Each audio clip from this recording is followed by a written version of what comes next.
jembatan kerukunan antar umat beragama.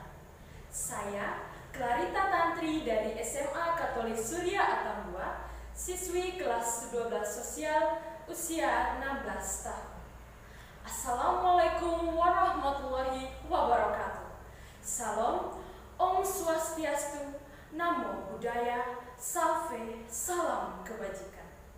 Yang terhormat Kepala Kantor Agama Atambua, yang saya hormati Bapak Ibu Dewan Juri, Panitia Penyelenggara Kegiatan Lomba Pidato, dan rekan-rekan peserta lomba yang saya banggakan. Singkatnya, hadirin sekalian yang saya kasihi. Pertama-tama, marilah kita panjatkan puji dan syukur kepada Tuhan Yang Maha Esa, karena atas perkenaannya lah kita semua dapat berkumpul di tempat ini dalam keadaan sehat walafiat. Hadirin yang saya hormati, pada kesempatan kali ini, izinkan saya untuk berpidato mengenai moderasi beragama yang menjadi salah satu dasar untuk mewujudkan ketentraman dan kedamaian dalam kehidupan bermasyarakat. Moderasi beragama adalah suatu paham di mana kita sebagai umat beragama mampu untuk menyeimbangkan pengamalan agama kita sendiri dan penghormatan kepada praktik beragama orang lain yang berbeda keyakinan. Hadirin yang saya kasihi, seperti yang kita ketahui, Indonesia merupakan negara yang sangat religius dan juga majemuk. Setiap orang diberikan kebebasan dalam memeluk agama dan keyakinannya masing-masing tanpa ada paksaan dari pihak manapun. Beragam agama di Indonesia menjadi salah satu hal yang perlu diperhatikan. Hal ini dikarenakan masih ada negara-negara yang hampir terancam bubar karena perbedaan tafsir agamanya. Keberagaman dalam bidang manapun pasti akan menimbulkan perbedaan yang bisa berpotensi munculnya konflik, terutama berhubungan dengan agama. Konflik yang berlatar belakang agama tentu akan lebih berbahaya karena berkaitan dengan relung emosi dan jiwa seorang manusia. Oleh karena itu, moderasi beragama bisa menjadi salah satu solusi dalam menjaga ketentraman dan kedamaian negara kita. Menurut Wakil Presiden Kiai Haji Ma'ruf Amin mengungkapkan bahwa secara empiris moderasi beragama dapat diukur dari 4 indikator. Indikator yang pertama adalah toleransi. Toleransi merupakan sikap dan perilaku seseorang yang menerima, menghargai keberadaan orang lain dan tidak mengganggu mereka, termasuk hak untuk berkeyakinan dan mengekspresikan keyakinan agama mereka, meskipun keyakinan mereka berbeda dengan keyakinan diri kita. Yang kedua adalah anti kekerasan. Moderasi beragama tidak membenarkan tindak kekerasan, termasuk penggunaan cara-cara kekerasan atas nama agama untuk melakukan perubahan, baik kekerasan verbal maupun kekerasan secara fisik. Yang ketiga adalah komitmen kebangsaan, terutama berbentuk penerimaan Pancasila sebagai ideologi negara kita, Undang-Undang Dasar 1945 sebagai konstitusi negara kita, dan NKRI sebagai pilihan bentuk negara Indonesia.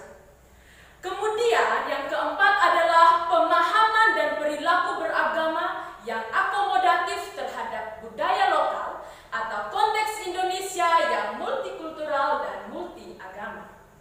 Dari keempat indikator tersebut, moderasi beragama bisa menjadi sarana dalam mewujudkan kehidupan beragama yang berbangsa, rukun, harmonis, damai, dan toleran. Selain itu, moderasi beragama bukan hanya simbol ataupun slogan saja, melainkan suatu hal yang harus diimplementasikan dalam kehidupan kita sehari-hari.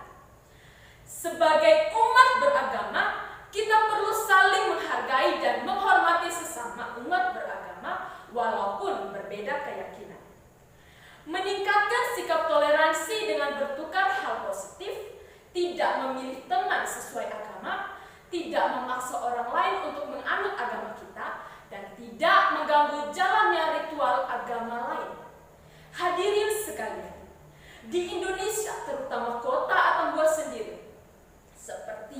kita lihat, sikap toleransi masyarakat kita sudah sangat baik. Masjid, gereja, vihara, pura, dan kelenteng dengan jarak yang begitu dekat tapi tidak menimbulkan konflik antar umatnya.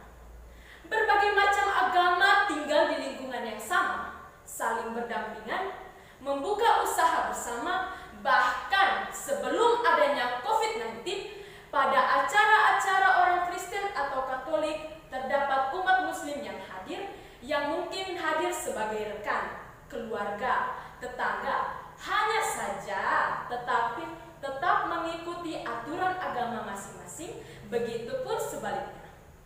Pada saat hari raya agama lain, setiap orang harus saling memberikan ucapan selamat hari raya secara langsung dan mungkin melalui media sosial seperti sekarang ini, adanya pandemi COVID-19.